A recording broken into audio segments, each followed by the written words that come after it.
up? How's it going? What's up, ladies and gentlemen? Welcome to the show. All right. Guys, man, we got a hot one today. Let me know when we actually good to go on the out freaking standing. Ladies and gentlemen, welcome to the show. Man, I got some super hot guests. I have Bruno Nascimento. I got Ian Jensen. I got my man Albert Ramos. Guys, today, welcome to the Win in Real Estate show, brought to you by the Cigarette Podcast, where we help you win in real estate. Can you guys give a quick introduction to yourself for those of you who don't know who we are? Let's go with the weird beard first. The FBI agent. Yeah. CIA agent covert. I got showings after this show. All right, name's Ian Jensen. I'm a real estate investor, real estate agent, real estate educator down here in Southern California. Work alongside all the gentlemen here on the panel. So I've been doing this for about 5 years now, full time, hard and fast. So we're ready to go. And I'm here to share every bit of knowledge I can for you guys. Thank you for coming here and taking the effort to learn and improve yourself. And hopefully we can give you all the information you need. If you do have questions, though, make sure you pay attention to all the different avenues and ways you can reach out to us and continue to educate and improve your life. So thank you, guys. Long ass introduction. That was a short one. I want to tell you, when I was 5 years old, I was thinking about getting in real estate. Hey, he got it done, though. Yeah, he did get it done. My brother, can you let them know who you are? Of course. Hello, everyone. My name is Albert Ramos. Some of y'all might know me better for being a coffee connoisseur. Essentially, what I do is I educate. And I'm also a real estate investor. I am a real estate professional here in Southern California and quickly expanding to other places. I also have a podcast called the A2B Podcast, where it's the #1 source for military entertainment and entrepreneurship for our military and folk that are in the armed forces. And for those Was that good? That was perfect. Okay, man. good. And for those of you who don't know, there's an episode on the podcast. Okay, there's a guy on there that has like 10 million views. His name is Anthony Glenn. So make sure you go to the A to B Podcast. You know that's super viral. TikTok and YouTube actually asked me to go back on the show because the show was so amazing. It was so many people that visited that episode that YouTube actually shut down for a day because so many people were so interested. Yeah. Not even the Kendrick and Drake beef got so many views, according to Forbes. So, guys, if you guys are on the show, we appreciate you pulling up. We're going to have some fun today because we got a lot of stuff to unpack. My brother from another mother. Okay, from Miami-Dade County. Nah. Hey, yo, but it is. Bruno Nascimento, can you let the people know who you are and what you do? Yeah, absolutely, man. Hey, guys, my name is Bruno Nascimento. I am a real estate professional, a Marine Corps retiree after 20 years, a brother, father, son, husband, the whole shebang, man. And I'm just, excited to be here to be able to talk to people and educate people on real estate, on just making some good choices for financial literacy and generational wealth, man. Let's get to it. And for those of you that are just joining us, if you click the link above my head on Clubhouse, we are live on Clubhouse, LinkedIn, YouTube, the whole nine. If you guys want to see us live and in color, we are actually in my backyard. We're having a show here at the house so we can have a big, nice table. And for those of you who want to ask any question, please raise your hand and get on stage. We're going to invite all of you guys on the stage. We're missing one. I want to especially send a special happy birthday to Alexis, one of our brothers. Mm-hmm. Happy birthday, brother. This guy has done an immense amount of things for us on the show. And part of that is because of him. And then also shout out to Anthony that's behind the scenes, rocking on the ones and twos. Now, check this out, guys. This is what we're going to be talking about today. Let me set the tone real quick. We're going to be talking about realtors. Will agents survive the NAR lawsuit settlement? Okay, I have some these are some of the top producing agents that are here in our office. They've done close to $50 million singularly by themselves in real estate production. So we want to talk about what are we doing and what type of changes that we're doing in regard to some of the changes that's going on with the NAR lawsuit. And then we're just going to open it up, man. But who wants to go first? What do you guys think about the lawsuit? Let's talk about the lawsuit first, and then let's go over some hard and fast facts. Who wants to go? I can hit the wave tops, and y'all can dig in. The lawsuit was mainly targeting the advertisement of commissions on the MLS. And then the big picture was that this turned into an antitrust lawsuit because they are claiming, well, I guess the settlement's down, right? So I mean, they're saying that this is what happened, right? Is that the agents were avoiding certain houses due to the amount of commission offered. And so they're claiming that because competition was colluding to keep the price of the commission high, price of the homes high, that was illegal, and therefore they have decided that the commission will no longer be listed and advertised on the multiple listing service, the MLS, so that realtors cannot see it before they show the house. And then, boom, I'll let you guys take it from there. But real quick, so for clarification, right? So it was a settlement. Okay, yeah. So and the thing that I want everyone to kind of understand is the difference between something being said that is fact and when it's a settlement, right?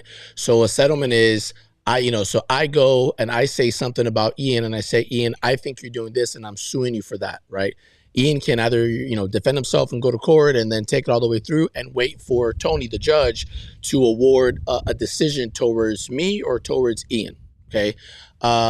If Ian doesn't want to go down that path, or, maybe it's not worth, maybe the juice isn't worth the squeeze, or maybe he just doesn't want to deal with it, or maybe he'd rather, get it taken care of and not wait until we reach the point to where the judge has to make a decision. So then Ian will go, in between he and I, we can work a settlement. And now we don't take it all the way further where there is a judgment. Okay. So, and that's the biggest thing between, a settlement, right, and when someone is found guilty, or in this case, just a decision being made towards any respective party. Now, I do have a couple of questions. Now, Albert, straight up, dude, what do you think about the settlement? Give me your honest opinion. I've been thinking about this not because of the podcast, but I've been thinking about what this is going to mean to real estate professionals. But more importantly, not only what's it going to mean for real estate professionals, but what is it going to mean to the actual clients, right? Because I'm going to tell you this. For us real estate professionals that pay how many in dues? Our commissions almost $1,000. Yeah, about $1,000 or something. $1,000 a year, yeah. Like 1,000. I don't know. That's just with the national board. Yeah, that's just with maybe a little bit more, right? So our commissions, if our commissions do go down, the real question is, are the fees going to go down? That's a good way to look at it, because think about it, right? Like we've been paying you guys all of this money, all of this time to protect us essentially, and the best you can do is a settlement. Okay, fine. So does that mean that who's going to end up paying for that settlement? And what value are it's going to be us. Offer? So so our commissions, if I'm understanding this correctly, and you guys correct me in the comments, right? And you guys correct me here too. If our commissions are threatened, the commissions most likely going to go down, and I'm going to go into, because I have a case right now with two completely separate clients where it's happened both. It's not reduced commission, but lower commission than expected. I guess we can call it that. And then the second one is a listing that actually continue to wanting to do business as usual after already being briefed what's going on and the negotiation process, right? So I have those two, but is NAR and the local board going to reduce the fees, or who's going to end up paying for that settlement? It's going to be us. And that's the part that I'm really concerned about right now. But then don't you think that like the fees that are being paid, right, as long as they're not increasing the fees for a specific reason or giving us whatever reason that they're going to increase the fees, right? If we continue to pay whatever it is that we're paying, right, we were going to pay for that. I mean, we were going to make those payments regardless.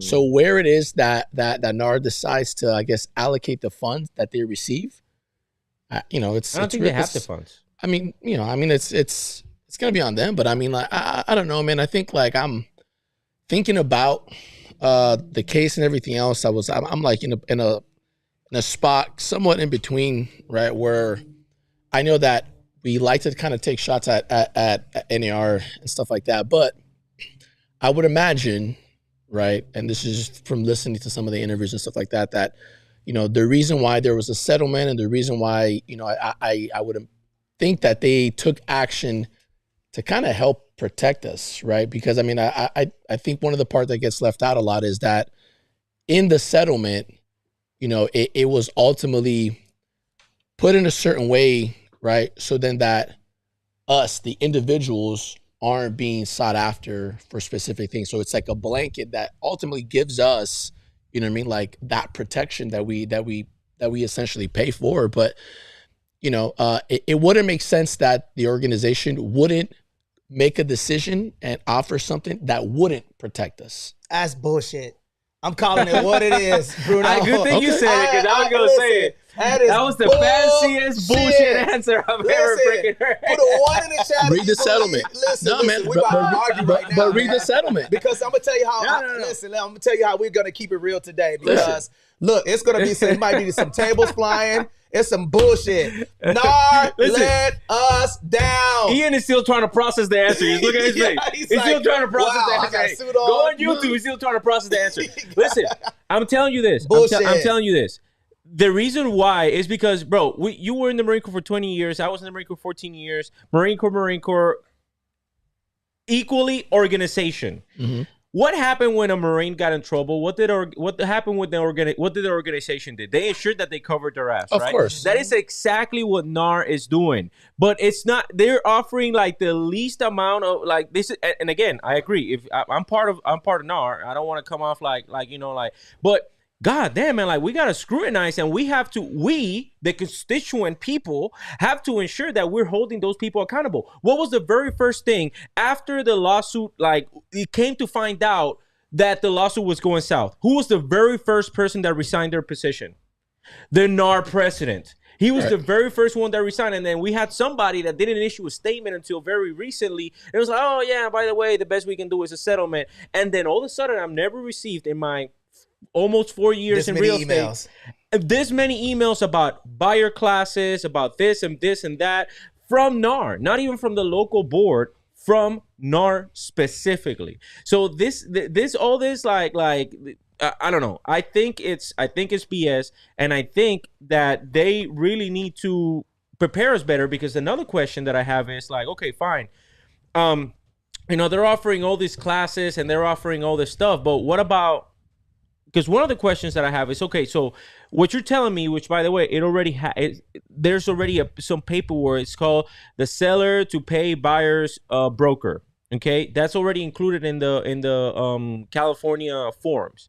So in other words, let's say you make a phone call, ring, hey, how much compensation are they offering to the seller or to the buying agent, right? Oh, 0. Okay, do you want this house? Yes, I want this house. Boom. Seller, pay, buyer, broker compensation, and then you put in that form whatever it is that you feel comfortable with. I already had that happen. I already had someone that put in a dollar amount in there, and I'm like, okay, do you want the house? Yes. Okay, perfect. Then just so you know, I'm going to be putting the seller to pay buyer's compensation, and this is going to be attached as part of the offer. Do you agree with that, buyer?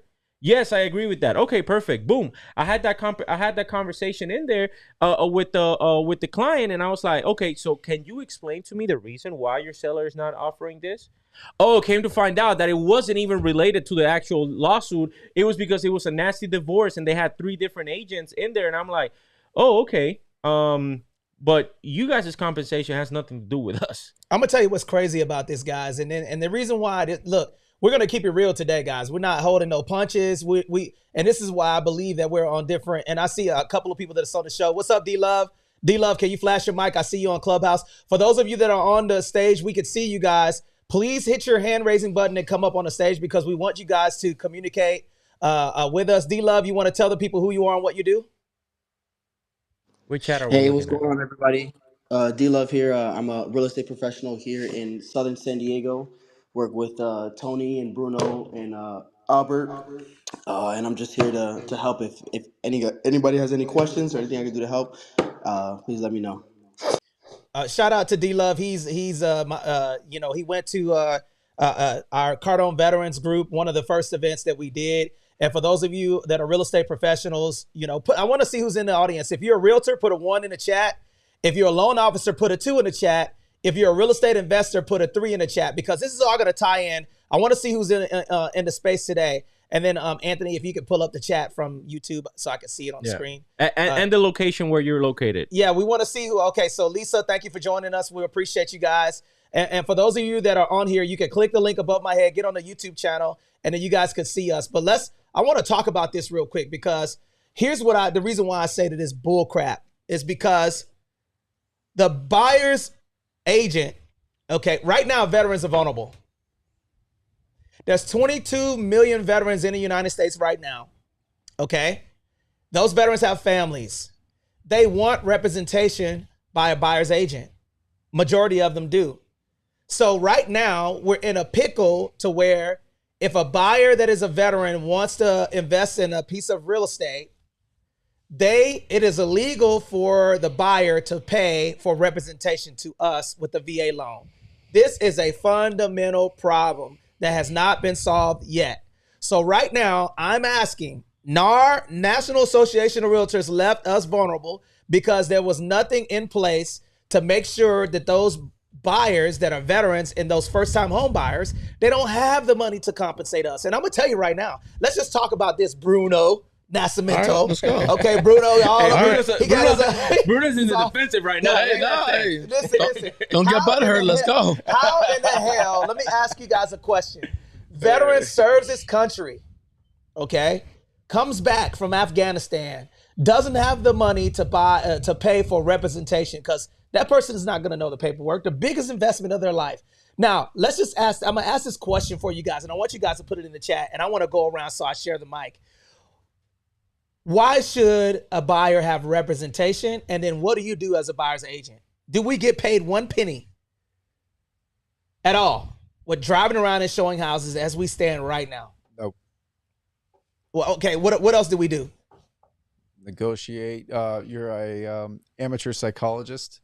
That's a fact.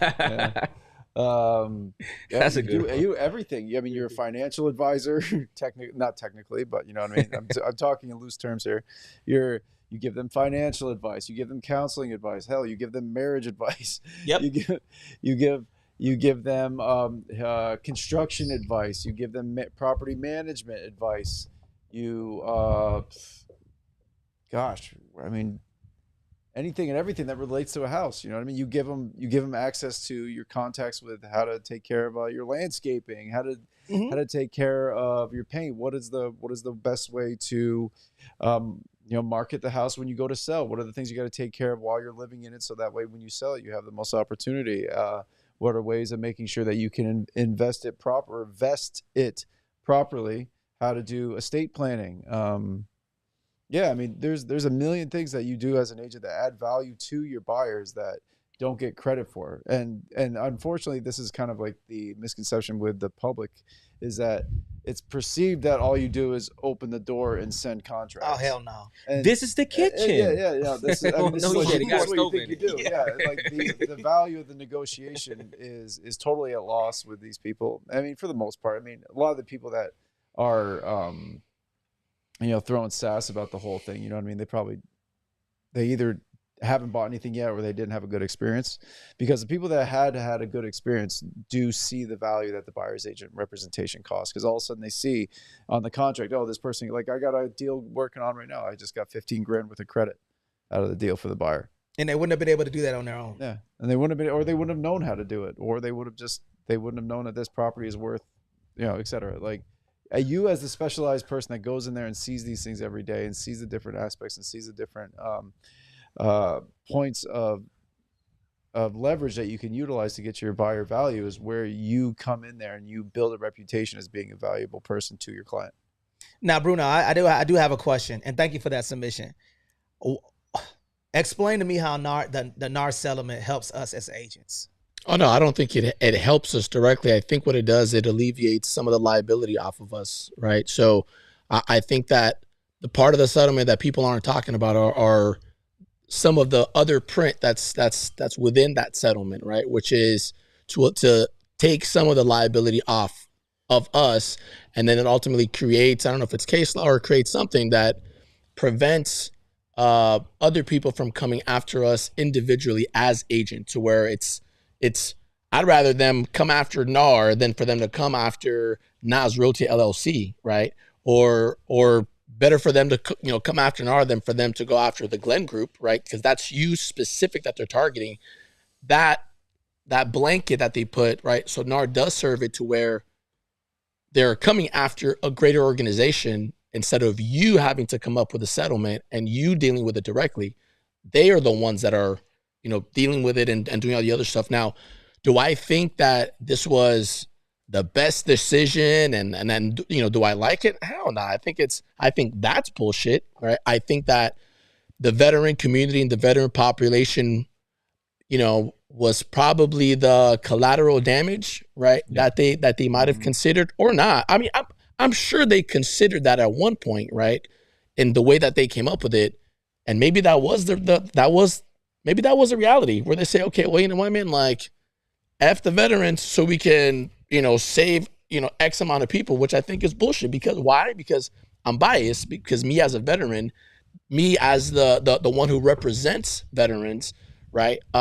That is my singular focus is veterans, where maybe for them, the veterans might be a small piece of the pie compared to everything else. And then you think about it, man, where, like, and I just had this conversation with my wife, man. Like, in the government, right, there are decisions that are made, right, on a theater, echelon, like, that a lot of civilians aren't able to stomach, right?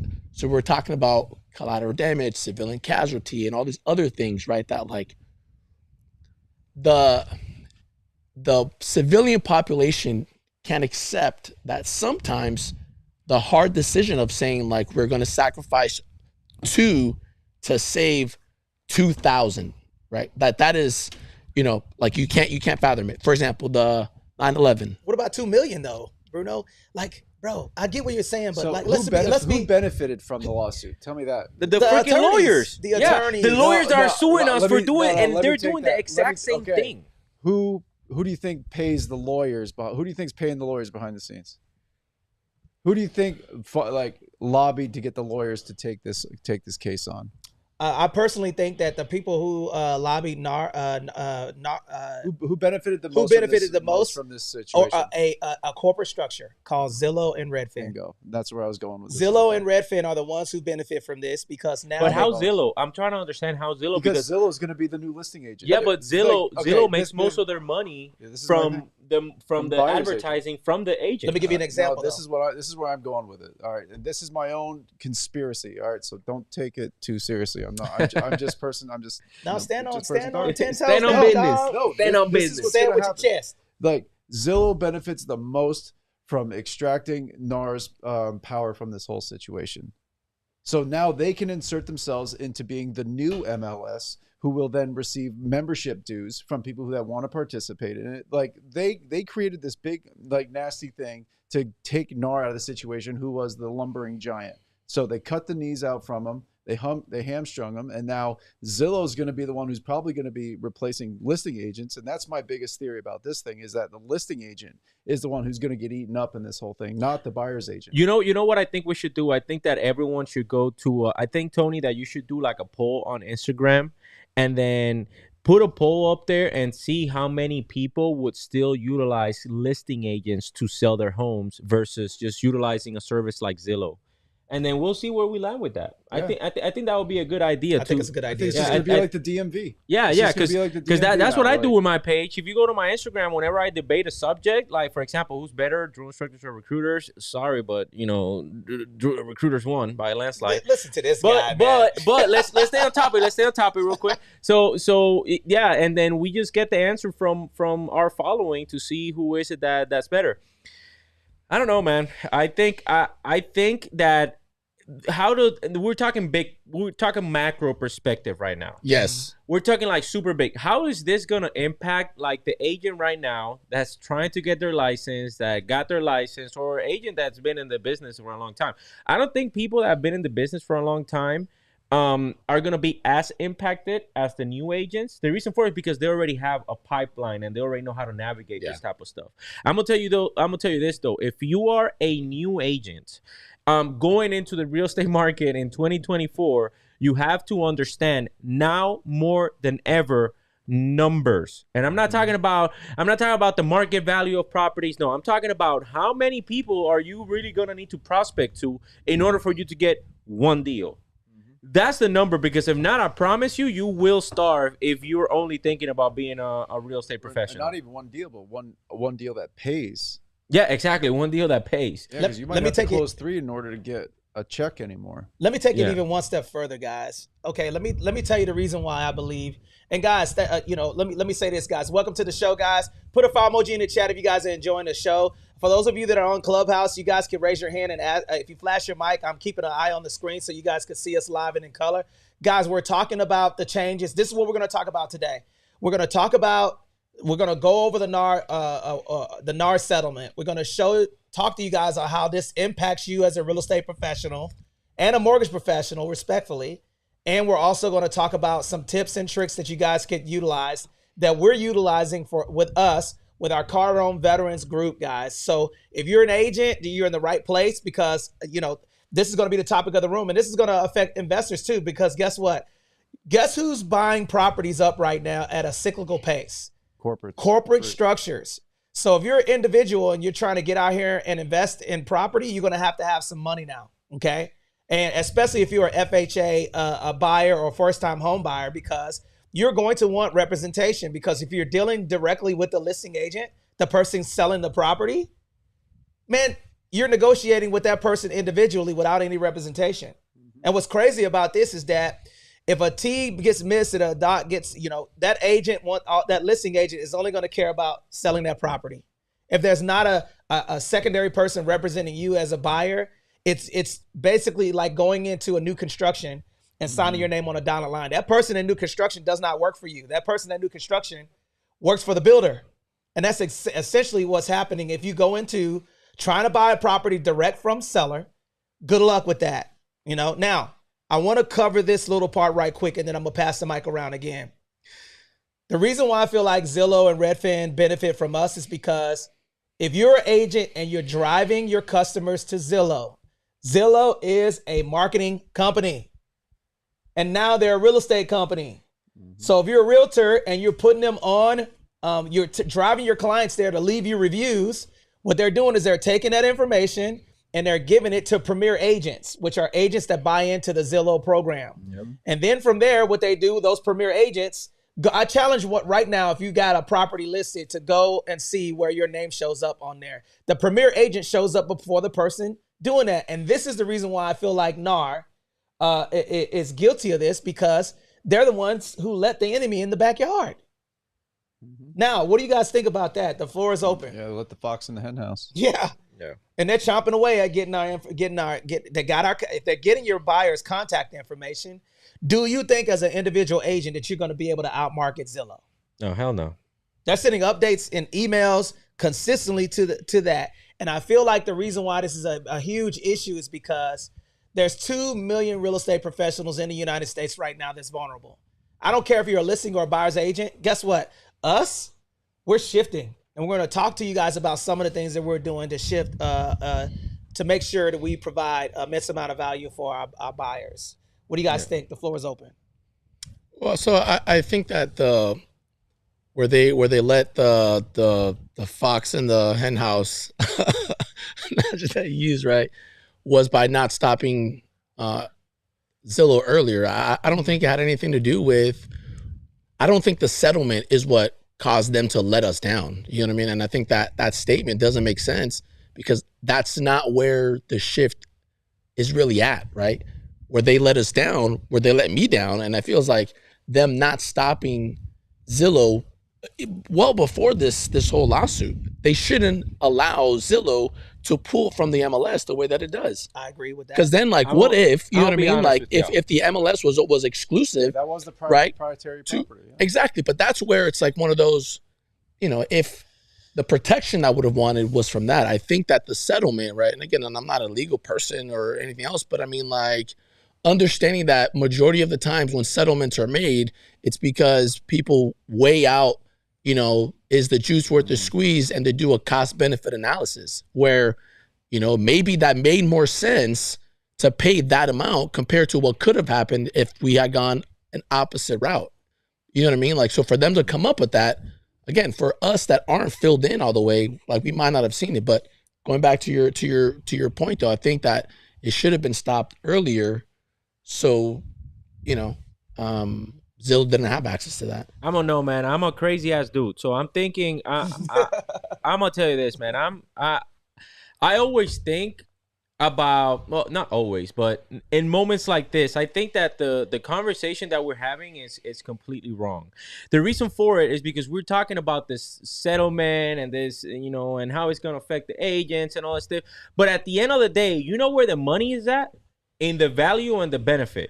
Are people still going to need a roof under their heads? Yes, they're going to need a roof under their heads. My conversation that I'm really thinking, you know, before I go to sleep at night, because I'm a nerd like that, it's like, how can I provide value and benefit to the most clients out there right now? Yeah. And that's got to be through technology. Believe it or not, you know what I'm saying? So I think that the conversation that we're having essentially needs to shift to how are we going to provide, because essentially they're the topic of the conversation. It's going to be, how do we provide the most value and the most benefit to our clients through whatever means is it that we're offering. And going back to kind of like the question that you had earlier, Anthony, to Ian, it was, well, what value do you bring to your clients right now, right? I'm going to tell you this right now. If you are a military service member, if you're in PCS and you're PCSing and you get a realtor that doesn't understand or doesn't even know what the word PCS means, you're in the wrong. Yeah. You know what I'm saying? Because they won't know how to break DLA. If you don't know what DLA is, that's why you need to get a hold of Cardone veterans. Because these are not real estate terms. These are military terms that need to be understood. So in other words, what we do is we break down your specific family needs and we provide the value that you need based on your individual family needs. You see what I'm saying? And then what we do is we break down real estate terms into terms that you can understand as a military service member, right? Yeah. So that way, because if you start thinking about, oh, well, this property is appearing into that road over there, and then you go like, what the hell are you talking about? You know, so we break it down to what, essentially to the terms that you can actually understand and you can actually relate to.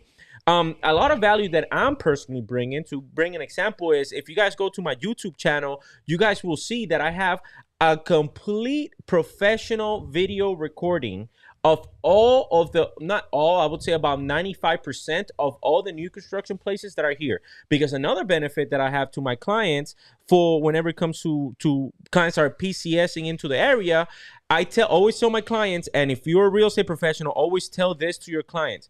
The best time for you to reach out to me is as soon as you get your military orders. Once you get those orders, you contact me. Oh, but they're 6 months away.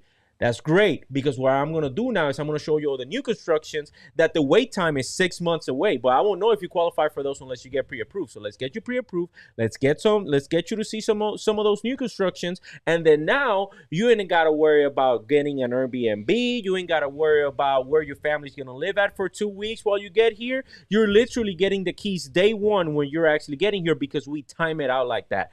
That is a benefit and a value that very few people know to understand. And I'm sorry, but I got to say this. I'm sorry. I know I'm stealing the mic, but I also got to say this.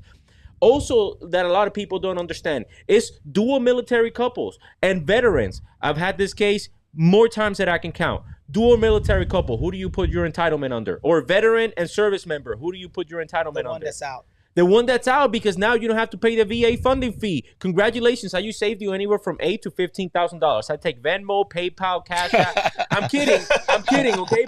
But anyways, what I'm trying to say is that is the value that I think that we bring, and we will continue to bring to all the clients out there that are looking to buy and sell. And I think that's part of the challenge right there. Like, when you start talking about these things, why would the reason why they feel like we're not being fairly or adequately compensated in regard to our contribution and our value is because they don't know what it is that we do behind the scenes.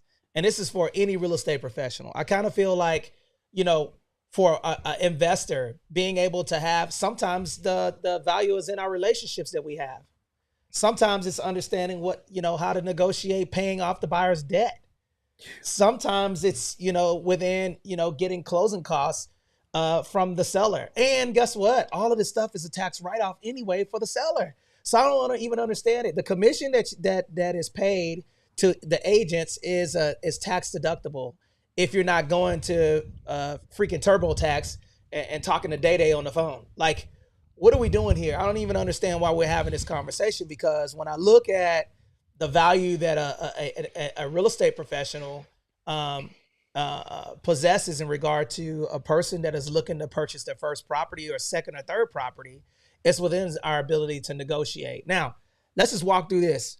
The home inspection, having negotiating the title fees, the request for repairs, consulting on that, all of the administrative stuff, the disclosures. It's like endless stuff that we have to do. Getting in the car and driving around all over the place, pointing out things that a normal buyer wouldn't be able to see. Do you really think that listing professional is going to point out all of the negative stuff that's wrong with the property? These are the things that I feel like why we provide value. And again, I feel like the NAR settlement, in regard to the changes that we're doing, we were already conducting business like this anyway, for the most part, right? Yeah. So there was never, listen, you can hear from me, there was never a fixed commission, ever. It is up to the seller what they want to compensate for the parties. So I don't understand why, in that case, they didn't have brokers that are out here and real estate professionals that are out here doing the business. Yeah, well, and I'm gonna add something to that too. I'm gonna add something to that. If you're an agent and you're not utilizing social media, I'm telling you, you're doing your clients a disservice.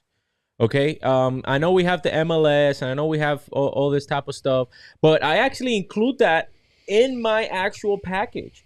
My social media gets over 1 million views a month. Why are you not putting that in your advertising package whenever you're doing a listing?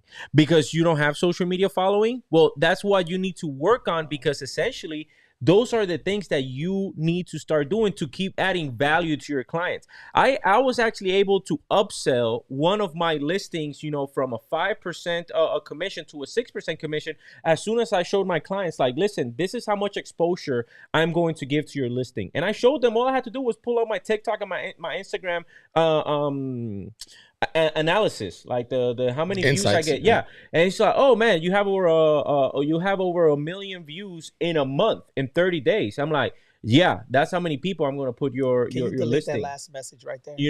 That's how much it's going to go. So yeah.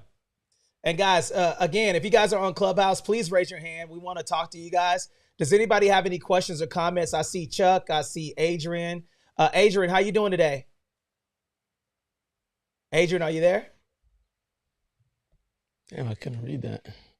Okay. I see. Hello, how are you? Sorry. I'm doing pretty good, I was man. driving when I joined the room. It's beautiful. I'm just in La Mirada, California now. About to get a workout in. Thanks for bringing to the stage. I started in Southern California. Just my dad was actually a flipper, creative finance guy in the 2000s. So I was kind of inspired when I got, around in college. And I left college. I started my investment company. Been doing out-of-state investing operations in about 5 states over the last 6 years. Portfolio with relatives. Done Section 8 Airbnbs. A lot of encumbrance deals, getting liens cleared off properties so you get them for free. But when I went back to college to get my broker's license, I started realizing how much times are changing, and so that's what interested me in the topic of the room, the NAR settlement. Absolutely. Well, welcome to the show, and I appreciate you coming up, and thank you for joining us. And we're going to go into, after, I know we've been beating up NAR guys, we're going to be talking about some strategies, 2 things. We're going to transition from the NAR settlement on, if you're a real estate professional, how do you navigate through that? How can you still increase production? Because Albert definitely mentioned something about social media advertising, right? To continue to stay relevant. And then also Bruno talked about providing the value. we're going to talk about that, and we're also going to talk about, how can you build that business, and what are you doing to diversify? Because right now, if you're just worried about sales or listings, I promise you, in about a year or two, you will be out of this business. Yeah. Straight up. If you're not diversifying, like getting investment properties or vertically integrating yourself into other revenue sources, and you're just trying to do business like you did last year or the year before last, it's not going to be, the landscape of real estate is definitely changing. Well, what do you think about that, Bruno? Yeah, and I mean, I think it's just going to be continuing to show how much value it is that you can provide, man, and highlighting how it is that you're helping that person who's purchasing learn about real estate, right? Because the thing is, it's offering the experience and the expertise in that respective area, right? So you're talking about, somebody who eats, sleeps, and breathes real estate, right? Talking to you from that lens and showing you the ropes and the guidelines of how things work, how does it can get into the investments, how do you come up with an exit strategy, and then planning, backwards planning to line things up so that they can go down that path and make the best decision possible, right? And that's the part of the value. But you know what, man? We created this problem. Yeah, that's a fact. We agents created this problem. Yeah, it wasn't NAR. It was us. Mm-hmm. It's a self-inflicted problem. Because you know what? A sucking chest wound. If the that client who felt as if they shouldn't be paying a buyer's agent, he feels that way because us, the listing agent, so it's another agent, right, that shot the other agent in the foot. The listing agent would be the one that should be explaining to that client the benefits for us to have or to offer a commission and compensation to somebody else, because this is what they do and this is how it can help our sale. Yeah. So because there was a gap, right, of an agent educating the client now felt as if there's some level of disservice. So the agents caused this problem. NAR, they're the ones who, by default are the ones who are in place to try to deal with that problem, but we're the ones that created that. Okay. All right. I think, so National Association of Realtors is the largest lobbying company out there, right? Close to 2 million realtors. You don't think that, and every single agent has been, okay, so when a cat is away, the mouse will play, right? Mm-hmm. I kind of feel like that there should have been more oversight of seeing this coming, because this lawsuit was in effect years before. If you read the history, it has been building up to this point, right? So it didn't just happen last year. It was building up to that point. They were discussing this in court before these attorneys brought it to public. Then I feel like if we're paying our dues to an organization like that, and we don't know, all of the ins and outs, I don't think that they were prepared to know. And I understand pay $400 million versus $3 billion, definitely, because there would not be no that National Association of Realtors. But in retrospect, why not mandate these changes to get ahead of it, to say, hey, we've already implemented these A, B, C, and D? Because right now I feel like that we're reacting versus responding. Yeah, 100% we're reacting. Yeah, there's no doubt about the fact that we are reacting, but to be fair, most people are reactive people. They're not proactive people. To go back to what Bruno said, I completely agree with that statement. I was like, this is self-inflicted. There was a listing agent out there that left a client being like, why the hell did I just pay this guy to do like all this amount of money? Yeah. That's essentially what it was. It was like, why the hell did I get ripped off? Like somebody left somebody feeling like the other party was ripped off, and exactly. that's what essentially really cost this. Now, again, I'm telling you, moving forward, because I'm how do I say this? I'm trying to disassociate myself, not from NAR, because I will continue to be a NAR member, right? I like to be called a realtor, but I think that's pretty much it. But I like to be called a realtor. But I'm starting to disassociate myself, and I'm trying to do some more creative thinking of like, okay, so how can I continue to bring more value and benefits into my clients? And I'm telling you, like, I have some crazy ass ideas, but that's essentially what I'm thinking right now. I'm trying to think, okay, so this is the new playing field. If I get paid less or I get paid more, I'm actually thinking that I'm actually going to get paid more, believe it or not. And that might be controversial. A lot of people are saying, "Oh well, realtors are gonna get paid more." Well, not if you're Albert Ramos. I'm probably gonna be paying more because what you're telling me. Here's what I listen. I have selective hearing. Okay, it happens when you're 14 years in the Marine Corps. You did artillery for 4. So I have selective hearing. And what I heard of that settlement is like, ooh, so you're telling me that now I have double dipping access to negotiate?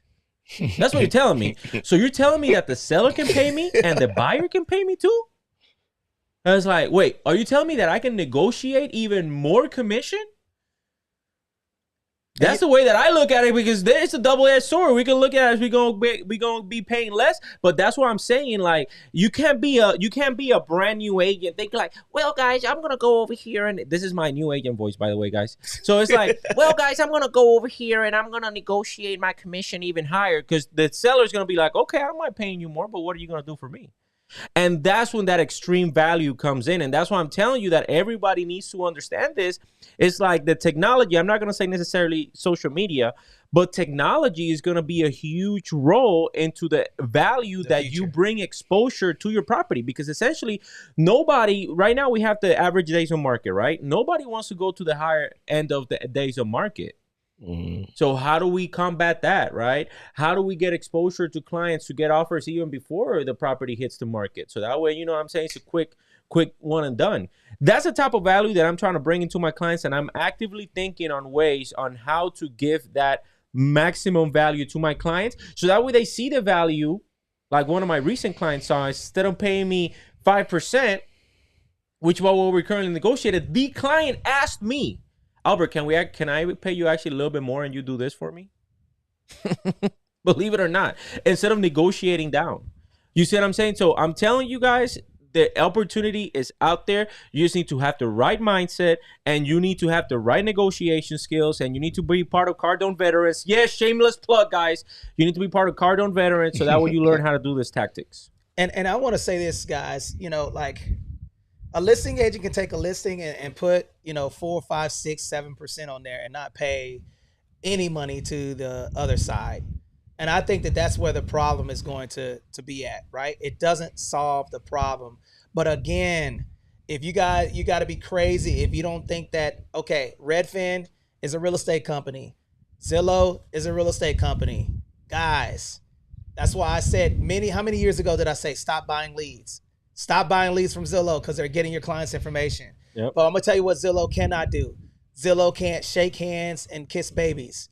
Zillow can't, they can only do so much. I'll tell you what we're doing.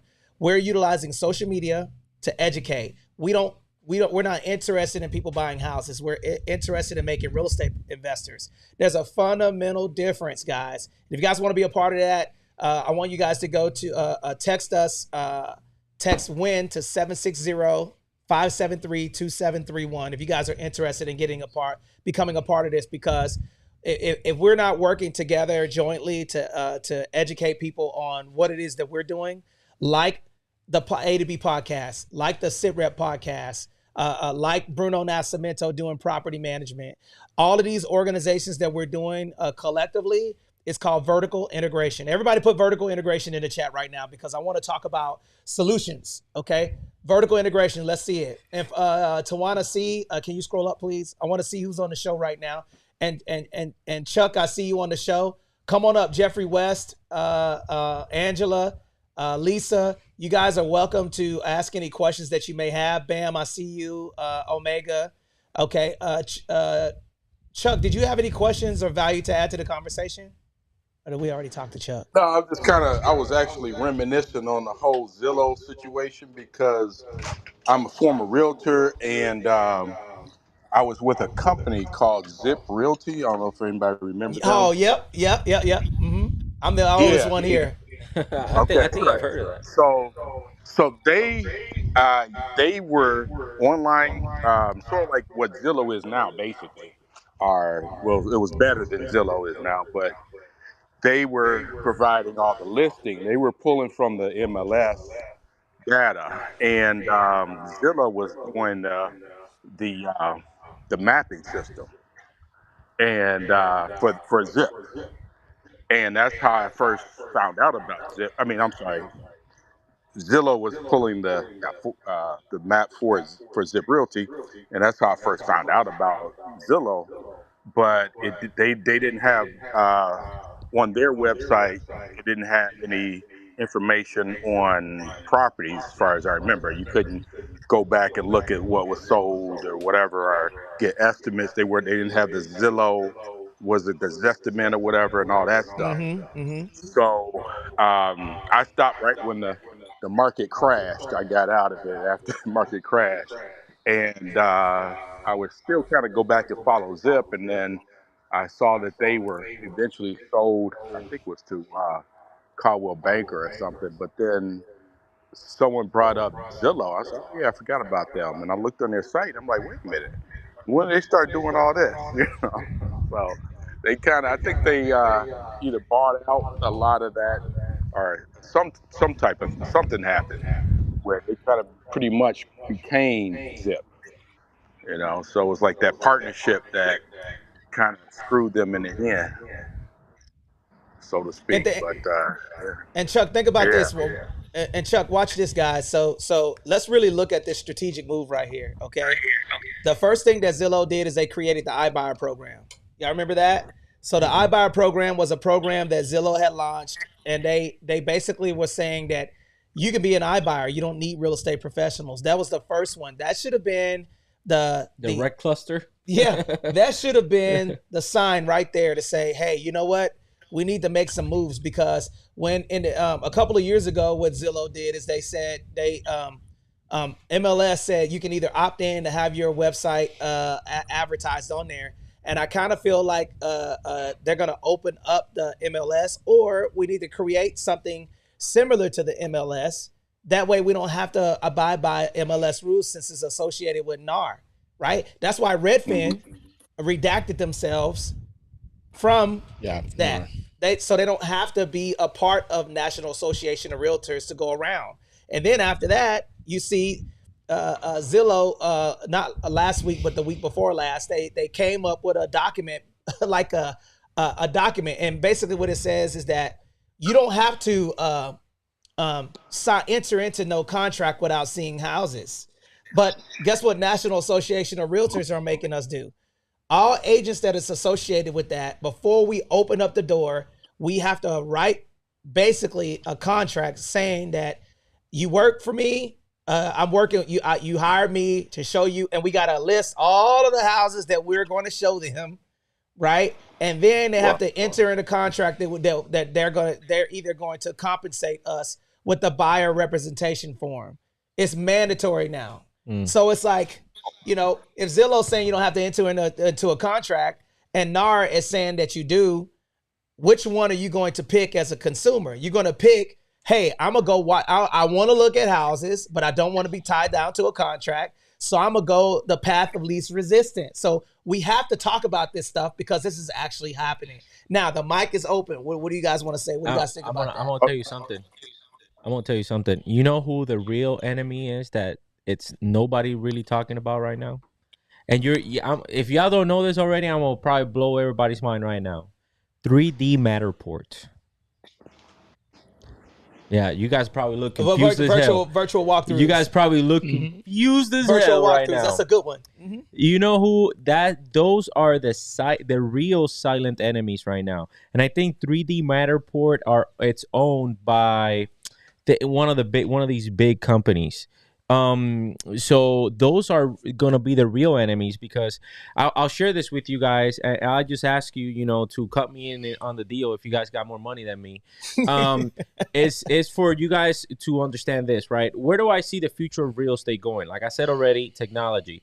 But what people really want is not to scroll through the properties. If you are desperate like me, I want to go inside the property. So how can you go inside the property without going inside the property? Those eye goggle things. Yep. that is the future right there. You put it, and then now, now you're not only walking through the property, you can see the neighborhood, you can see the schools that are around there, and not only that, you can create digital avatars like Facebook is doing, and then now you can meet realtors, you can meet neighbors, you can meet all the mortgage professional in the digital world, and now you can connect with different agents. Guys, hey, Perez, record this shit because I want to make sure this will be the future in 10 years in real estate. This is how real estate is going to be sold here in 10 years.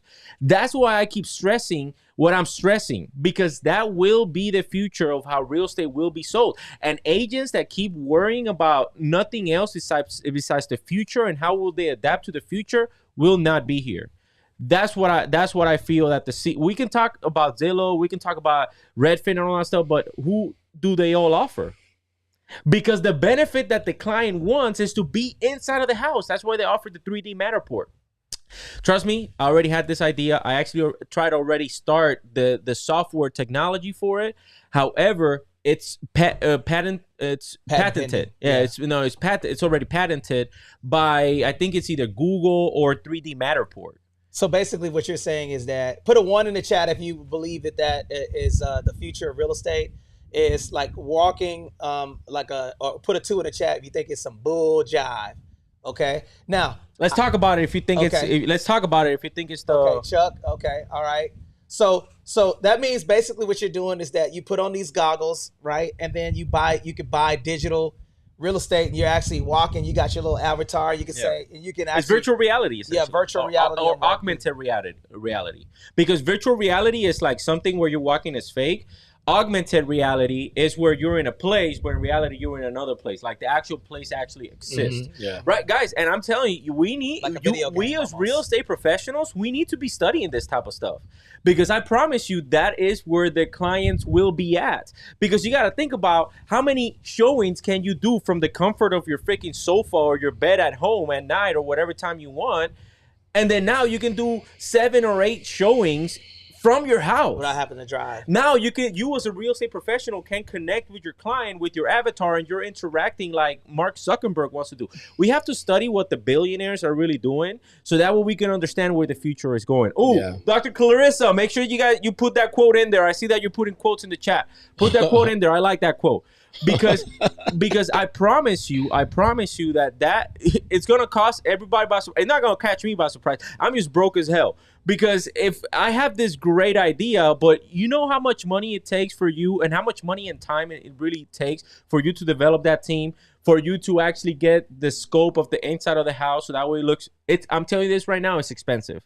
And there's nothing I already did the research. So there's actually nothing stopping big companies like Google, Zillow, Redfin that has billions of dollars, in equity or whatever, however we want to call it, to actually come over here and steal my idea. So, hey, Zillow, Redfin, I'm just letting y'all know I'm willing to work with y'all. I just need a 1% of the 1%. I'm kidding. So solutions, guys. I want to talk about solutions now. What advice would you give a real estate professional right now that's looking to, I want to know the advice that you guys would give someone that is looking to invest in real estate today. Should they do it, and should they use a representation? Yes or no? What do you guys think, Bruno? Yes. I think the representation is crucial, right? Because again, I'll go back to the comment that I made earlier about the value that's being offered. Like what is the real value? And it's going to be the experience, right? So, we have a whole class that we teach on how to underwrite a deal, right? So it's, so instead of me just, having you go and figure it out on your own, like what better way than to be able to have somebody who not only understands this, but teaches this, to go and say, well, let's look at your deal to see if this makes sense, and then walking you through the process, so, everyone wants to really get to invest in real estate, but a lot of people don't really understand what that means and how it works, and what are the perspective and things you have to account for as an investor. So if you're looking to invest, find somebody that has the experience in that specific thing that you're looking to do that aligns with your exit strategy. That's where I think the value is. I personally think that if you guys are, if the advice that I would give you is exactly what Albert says, you can either react or respond to change, and the industry is changing. So, number one is further diversification, right? See how you can either get your mortgage license professional to work in that industry, so you can be a Swiss Army knife, and you're not a one trick pony, right? Number two, buy an investment property to replace the income if you're a real estate professional, right? And then three, maybe team up with some people that you know, like, and trust, and build an empire. So y'all can. That's why I'm hanging with the homies, because we powwow like this, and we're moving. We're trying to accomplish the same goal. So if we're collectively trying to accomplish the same goal, which is make real estate investors, not sell houses. Mm-hmm. Selling houses is not what we do here. Okay, if it was easy, then all of you guys would be millionaires if you had the blueprint. You have two people that I'm sitting right next to that has purchased and sold multiple properties. So why wouldn't you want to get? You're not just paying for anything. You're investing in our expertise, and we're trying to get you there.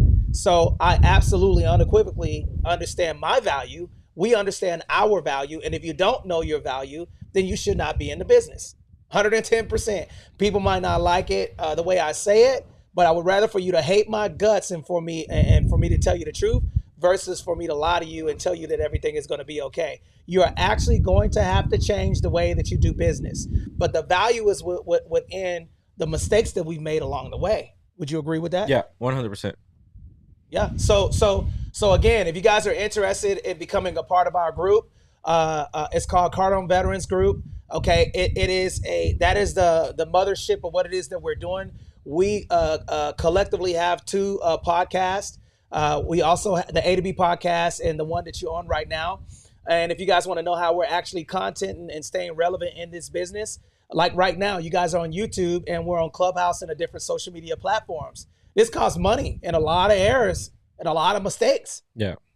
But that's what the people don't see. That's the work behind the scenes is what you guys don't see for us to stay within this business. And these guys are running a business. These are my partners. If you notice, I put the A to B podcast first. Why? Because if he eats, I eat. I want people to sit at the table with me.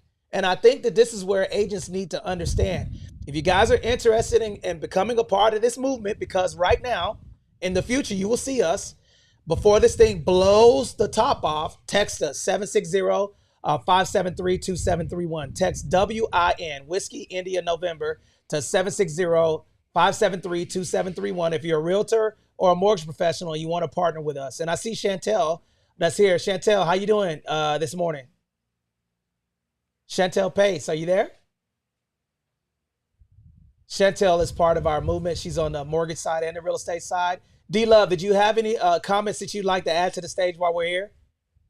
What are you working on to diversify? D-Love is a partner with us as well. Brother Love? Yes, sir. No comment. I think you guys touched on everything.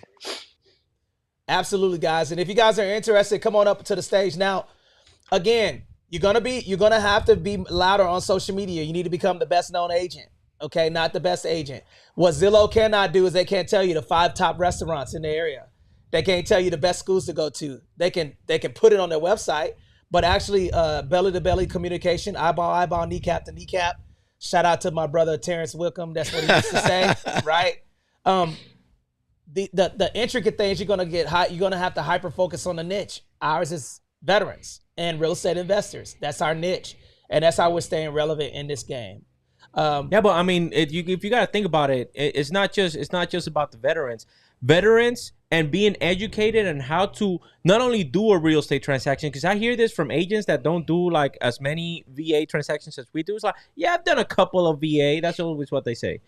I'm gonna tell you this: it's not just about doing a couple of VA. It's about developing a recession-proof niche. 100%. That's what VA clients represent. Why though? Because you got to think about our clients get paid the 1st and the 15th regardless if there's a recession or not. You see what I'm saying? Like we get paid every 1st and the 15th. Most of our clients get paid if they retire. Most of our clients get paid even if they're not doing anything. They're collecting some type of disability. Although that's not the majority of them, that some of them collect disability, the majority of them collect disability and still have another job. So that makes it even more qualified because that money that they're getting, BAH money if they're active duty, or even their retirement or the VA disability is non-taxable. The retirement is, but the Disability. the right? disability is non-taxable. Therefore, they can get approved for more with less income. A lot of people don't know that. You see what I'm saying? So that is why you have to develop a recession-proof niche with veterans, and that's essentially what we have. That's why when things get tough, we continue to do good. I agree with that. And then on top of that too, this is a good barrier of entry for you guys to partner with veterans with buying multi-units as well. So you have the ability to partner with a veteran and then take advantage of these things. And these are some of the things of why we hyper focus on the veteran community, but the non-veteran community as well. And do you think that a billionaire like Grant Cardone would be partnering with us to do this if we didn't know what we were doing and have proof of concept, right? So when we're looking at this thing,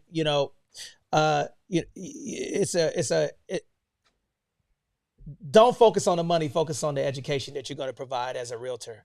And I believe you'll be in business infinitely. If you're focusing on the money, you're always going to be chasing the money. Yeah. If you're focusing on the relationship and educating that person so they get the best deal possible, then you're going to always have leads in abundance. Mm-hmm. Bruno, can you touch on the multi-unit investing and how the revenue is captured with that? And then I want to go over to you and talk about concessions and we'll wrap up. Yeah. So, well, real quick though, before I do that, what I wanted to hear was the response that you're saying about doing it for the right reasons, right? The opportunities are gonna present themselves that you didn't even know were there if you're just doing it for the right reasons, right? Like Albert said, is focusing on a specific niche, right? But having your motives, right, aligned with what is right and doing business the right way, right? And then opportunities are going to present itself, right? So we were talking about, us focusing on trying to make folks into real estate investors. Man, the opportunity for me to start the property management company came from the idea of me as a real estate agent trying to find a way where I'm convincing someone not to sell their property. Mind you, the way that I make a living is by them selling their property and me representing them. Yeah. But then it was, when I had my previous clients come to me wanting to sell, and then as I'm, considering it and looking at it, I'm like, man, I can profit from selling their house, but I think it's in their best interest not to sell their house. So now I'm going to educate them on why that is. And that is where the roots for me wanted to start a property management company. Say, well, you know what, man, like, I want to be able to kind of, amplify the services that I provide. Solve a problem. To say where, like I go out of my way to make sure that I provide the best customer service possible for them. But then afterwards, what happens, right? So it's like, well, the problem is like, I don't know where to send them to for them to get the same level of customer service and somebody that's looking out for the best interest. Mm-hmm. Well, shit, you know what, man, screw it. Instead of me complaining about the problem, let's find a solution. And it goes back to what you were talking about before. We can talk about the NAR settlement. It's fun to ping pong and go back and forth, but focusing on finding the solutions and then heading towards a direction of this is a way forward to try to continue to provide value for the people that we're trying to help, that we're trying to make into investors. You know what I mean? So if you do things for the right reason, right, opportunities will present themselves that you're not even aware that are going to be able to pop up. Correct. You know what I mean?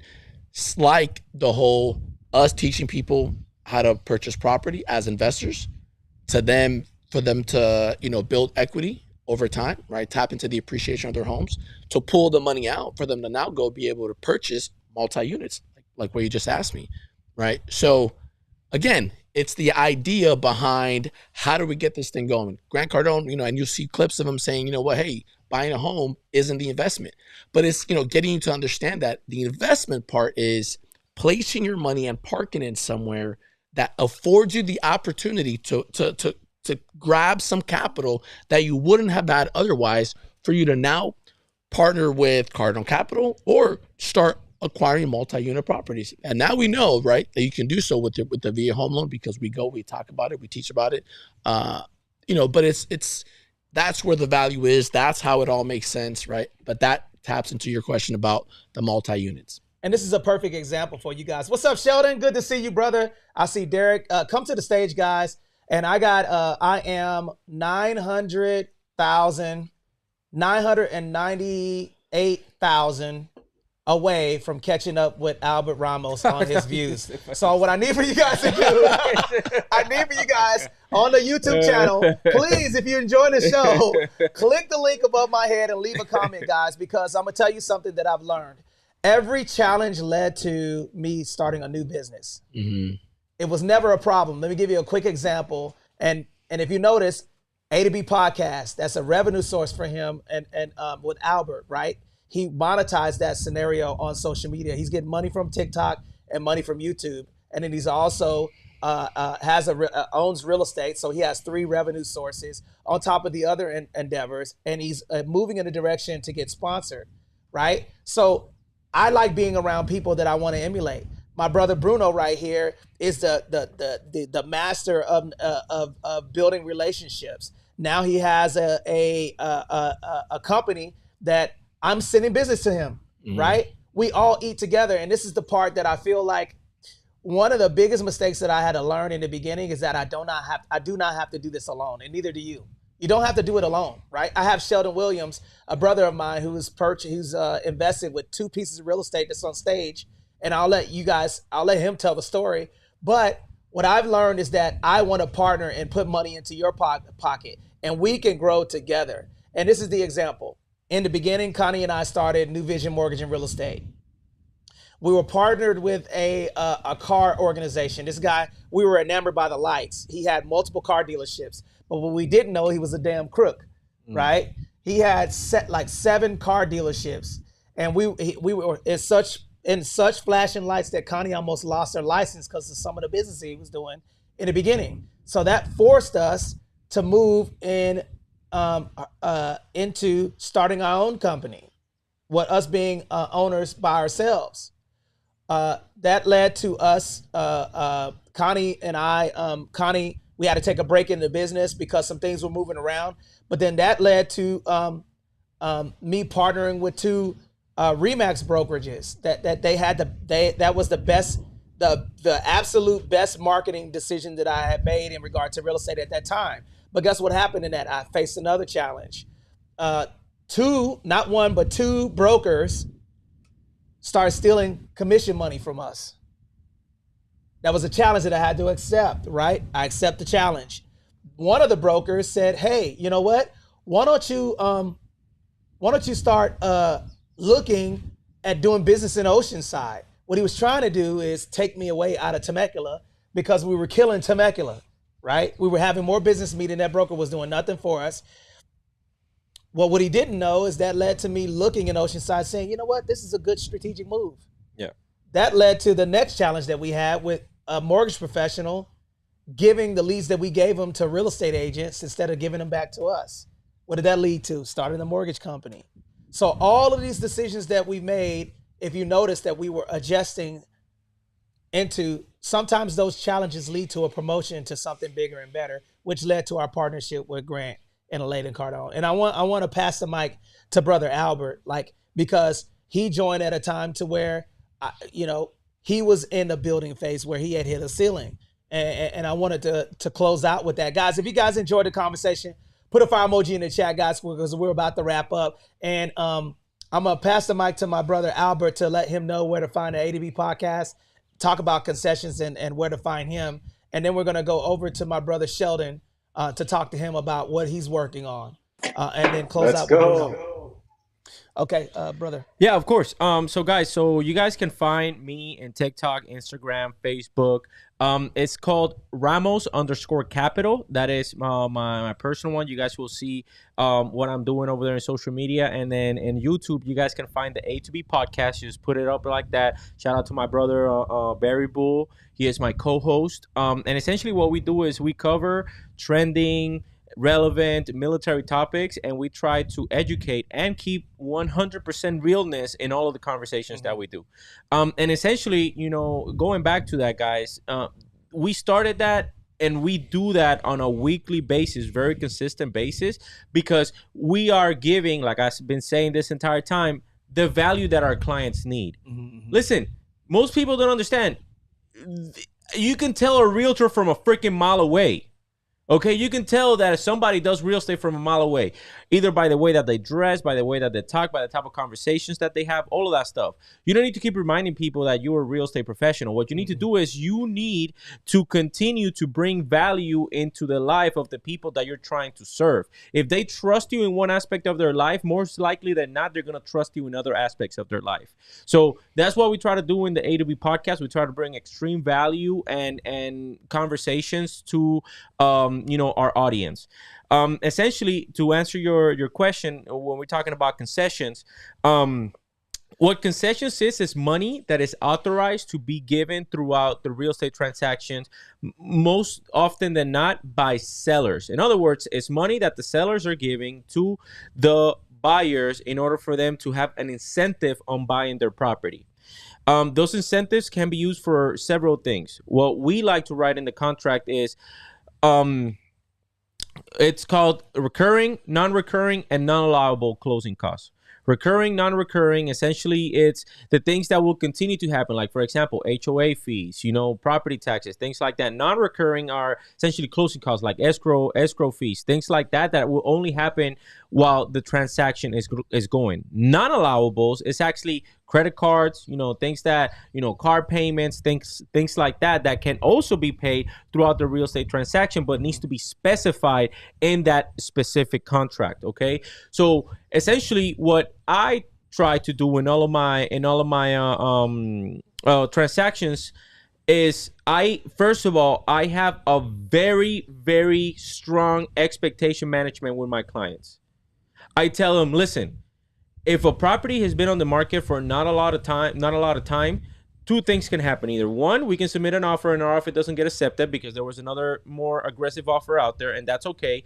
And the second thing is, if we are the only offer, but we load them up front, since the property has not been on the market for that long, they might simply be like, nah, I'm just going to wait another weekend, or I might wait more time because the property just hit the market, right? So in other words, I tell them, like, listen, for each case and each strategy is going to be based on each individual property. Yes. Okay, so don't think that just because we asked $18,000 on one property that we're going to be able to ask $18,000 on the other property. So as long as the client understands that, because if you don't, and that's so important, guys, because if you guys don't express that up front, that's when people start thinking that you're shady. Yep. That you're doing things that management. are not in their best interest. So always be upfront with them. Because if you're not upfront and then you try to essentially convince them, like, wait, how come you didn't tell me this at the beginning? That's one of the things that I do, right? So that way, my clients, and most of my clients, whenever they come up to me, they go like, Albert, I know, literally, this is what they write me and text me. It's like, I know that you have our best interests at heart, so write the offer however you feel is going to get accepted. Yeah, and that goes back to upfront communication, guys. I kind of feel like that's why it's important to have upfront communication. And Eternal Artists, no, we're not selling ebooks. We're selling generational wealth. That's what we're doing. So right now, so just so you know, there's a couple of millionaires sitting right here as we speak.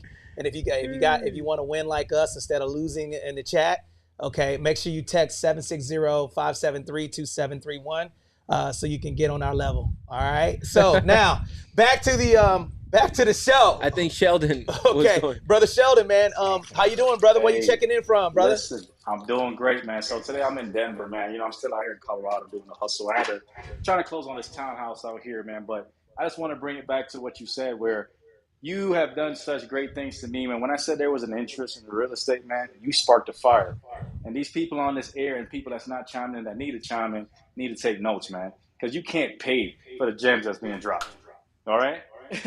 I mean, let's just talk little stuff where in California, when we did that deal together and you put about $200K in my pocket, like, you can't make that up. You know what I'm saying? So if you're on this forum and you can't do something with $200K right now, then I don't know what you're trying to do in life, right?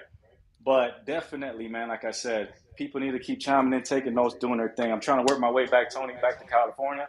Hopefully we can sit down and talk some business, but trying to close out a couple of ventures out here, get a couple more units under the portfolio.